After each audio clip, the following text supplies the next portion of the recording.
Naruto itu selalu mengatakan kalau ninja itu adalah shinobi yang bertanggung jawab. Pada kenyataannya, pemerintah Konoha itu sama sekali tidak bertanggung jawab terutama terhadap keselamatan anak-anak di bawah umur. Sejak di akademi pada usia 6 tahun, anak-anak di Konoha itu sudah diajarkan untuk saling membunuh dan menggunakan senjata tajam yang sangat berbahaya. Belum lagi, ujian Chunin yang bisa kita bilang sangat mengerikan untuk dilalui oleh anak-anak usia segitu. Dan sebenarnya penuh sekali dengan kekerasan yang sebenarnya tidak layak untuk dilalui oleh anak-anak. Di video kali ini kita akan memberikan sekitar 6 alasan kenapa Konoha atau Hidden Leaf Village itu jauh lebih jahat daripada organisasi kriminal Akatsuki. Pertama adalah pembantaian klan Uchiha. Mungkin hal paling jahat yang pernah dilakukan desa ini selama bertahun-tahun adalah pemusnahan seluruh klan Uchiha. Klan Uchiha adalah salah satu bagian terpenting desa. Terlebih lagi, mereka adalah salah satu dari dua klan pendiri desa. Klan pendiri dari pihak Uchiha bernama Madara Uchiha dan dari Senju adalah Hashirama Senju. Namun, mereka diperlakukan dengan buruk seiring berjalan cerita. Klan Uchiha hampir tidak memiliki kebebasan apapun dan semua kekuasaan itu diwarisin ke klan Senju. Hanya karena mereka takut dengan kekuatan klan Uchiha. Hanya karena Konoha itu takut sama kekuatannya Uchiha. Alih-alih memperlakukan mereka dengan cinta dan menunjukkan kepada mereka bahwa kebencian bukanlah jalan keluar, Konoha memutuskan untuk membasmi klan tersebut untuk selamanya. Danzo memerintahkan Itachi untuk membunuh setiap anggota klan, termasuk anak-anak atas nama desa. Meskipun Itachi ini sendiri adalah seorang Uchiha, dia tetap melakukannya karena dia ingin menyelamatkan desanya dan pada saat yang sama ingin melindungi saudara Sasuke. Nah, pembantaian klan Uchiha ini tetap bisa dianggap sebagai salah satu tragedi terburuk yang pernah terjadi di dunia Naruto. Yang kedua adalah melakukan eksperimen manusia. Membangun kembali kekuatan adalah sesuatu yang telah dicoba oleh banyak orang dan Konoha tidak berbeda. Namun bagi sebuah desa yang terus mengajarkan cinta dan harmoni, melakukan eksperimen manusia hidup atau tentu saja bukan cara untuk maju. Ketika Shirama Senju meninggal, desa menyadari bahwa mereka telah kehilangan aset gen besar, yaitu Kekkei Genkai-nya, yang sangat kuat, karena memungkinkannya untuk mengendalikan monster berekor apapun dengan membatasi mereka. Konoha menginginkan kekuatan ini dan untuk mencapainya, mereka melakukan segala cara yang ekstrim. Anak-anak didaftarkan untuk eksperimen ini dan mengakibatkan kematian sebagian besar dari mereka, dengan Yamato menjadi satu-satunya yang selamat.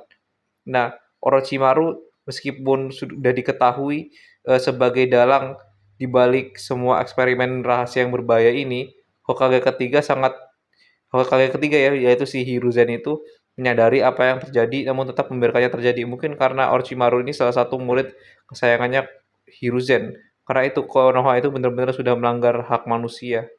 Yang ketiga adalah ya cerita utama Naruto itu sendiri, itu kisah Naruto yang selalu dikucilkan oleh orang-orang Konoha.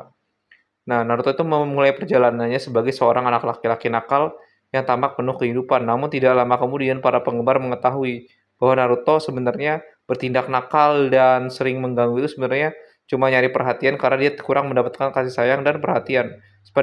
Sepanjang hidupnya, Naruto tidak pernah menerima sedikit pun kasih sayang dari orang tua atau sesuatu yang mendekati itu. Seluruh desa benar-benar membencinya karena ia ada dan memiliki rubah ekor 9 di dalam tubuhnya. Tidak ada anak-anak yang mau berbicara dengannya kecuali beberapa orang, dan orang-orang akan secara aktif menghindarinya.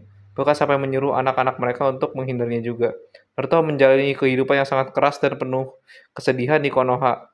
Nah, mengetahui bahwa ia adalah seorang Jinchuriki berarti ia sebenarnya harusnya dirawat dengan baik, bukannya dijauhi dan dicap bukan manusia, apalagi dicap sebagai siluman rubah ekor 9. Kemudian ada Anburut.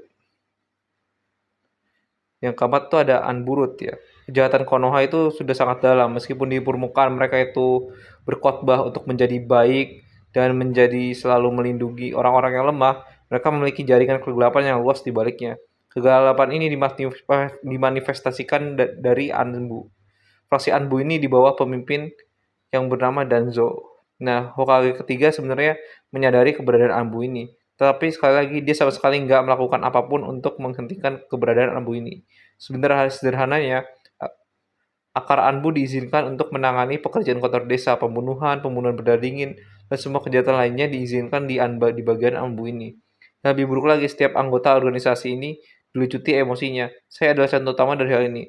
Orang-orang Anbu ini jadi dipaksa untuk ngebunuh keluarga mereka sendiri, biar buat sebagai bukti kesetiaan kalau mereka itu layak untuk bergabung ke dalam organisasi Anbu ini. Lebih buruk lagi, mereka diberi segel di tubuh mereka yang mencegah mereka mengungkapkan informasi penting apapun kepada musuh.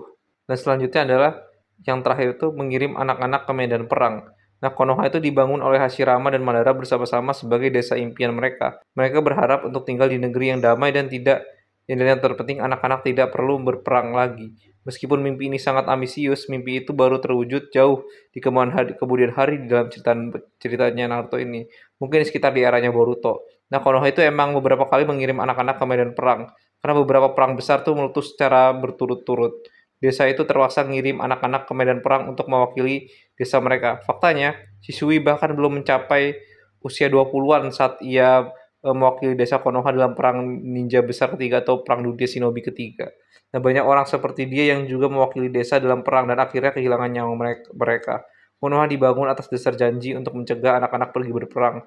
Namun mereka gagal mewujudkannya dan melemparkan mereka ke tangan serigala tanpa rasa bersalah.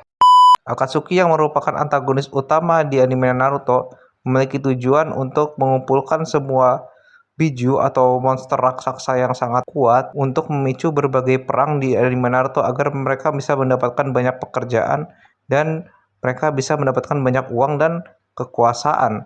Meskipun Akatsuki terlihat seperti antagonis yang mengerikan, apakah kalian bisa melihat sudut pandang lain kalau sebenarnya Konoha di anime Naruto, tempat masa kecil Naruto tinggal, sebenarnya jauh lebih jahat daripada Akatsuki itu sendiri. Selain itu, Naruto sendiri juga pernah mengkhianati Nagato yang memilih untuk berdamai dengan Konoha selama invasi Pain. Padahal Nagato sudah mengorbankan nyawanya agar penduduk Konoha yang sudah dia acak-acak bisa hidup kembali. Tapi balasan Naruto atas kebaikannya Nagato itu sungguh di luar nalar. Naruto memberikan janji manis pada saat itu, yaitu menjaga perdamaian dunia dan membangun Amigakure menjadi tempat yang nyaman untuk ditinggali. Dan keputusannya itu memang sudah tepat, sebab tak lama Jinchuriki tersebut langsung merealisasikannya dengan memenangkan Perang Dunia Ninja keempat dan menjaga hubungan baik antar negara. Namun sayang meski dunia shinobi sudah tenang, akan tetapi murid dari Jiraiya itu tampaknya tidak menepati janji salah satu dari dua janji yang ia sodorkan, karena faktanya keadaan Amigakure di era Boruto sama sekali tidak banyak mengalami perubahan. Lokasi itu masih nampak kelam dan penuh misteri. Bahkan kembaran dari kota Bogor tersebut menjadi sarang kriminal dan berbagai aktivitas eksperimen manusia yang dilakukan oleh organisasi Kara.